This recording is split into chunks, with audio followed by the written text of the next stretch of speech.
चिनिया निकायले खुलायो रसुवा बाढीको रहस्य। सीमाभन्दा 7 किमि माथि अस्थायी ताल। तिब्बतको लेन्दे खोलामा के भयो त्यस्तो? भोटेकोशी र त्रिशुलीमा अझै बाढीको जोखिम कायमै। रसुवाको सिंहवर्ती क्षेत्र भोटेकोशी नदीमा आएको प्रलयङ्कारी बाढी हिमताल विस्फोटका कारण नभई हिमपहिरो झरेर खोला थुनिएपछि 81 फुटेर आएको पुष्टि भएको छ।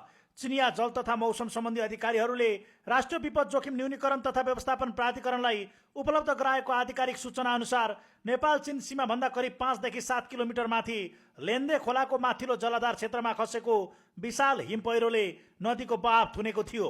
बाढी पूर्वानुमान महाशाखाका वरिष्ठ जलविद विनोद पराजुलीका अनुसार अघिल्लो वर्ष भेलबाढी आएको सुप्रा ग्लेसियर लेक आसपासका क्षेत्रमा पुनः हिमपहिरो खसेको जानकारी चिनिया पक्षले दिएको छ।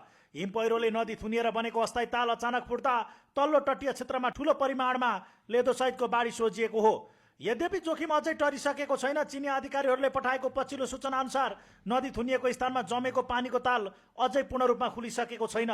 हिमपहिरोको ठूलो भाग नदीमै रोकिएर बसेकाले जुनसुकै क्षण पुनः फुटेर भोटेकोशी र त्रिशुली नदीमा दोस्रो पटक भीषण बाढी आउन सक्ने खतरा कायमै रहेको छ। विपद व्यवस्थापन प्राधिकरण र बाढी पूर्वानुमान महाशाखाले संयुक्त रूपमा चेतावनी जारी गर्दै रसुवा, नुवाकोट, धादिङ, गोर्खा र चितवन जिल्लाका तटीय क्षेत्रका बासिन्दाहरूलाई अर्को आधिकारिक सूचना जारी नभएसम्म नदी किनारबाट टाढा सुरक्षित स्थानमै बस्न आग्रह गरेका छन्। हाल नेपाल प्रहरी, सशस्त्र प्रहरी र स्थानीय प्रशासनले तटीय क्षेत्रमा माइकिङ गर्दै मानिसहरूलाई सुरक्षित स्थानतर्फ सारिरहेका छन् भने काठमाडौँबाट जाने सवारी साधनहरूलाई जोखिमयुक्त सडक खण्डमा प्रवेश गर्न रोक लगाइएको छ।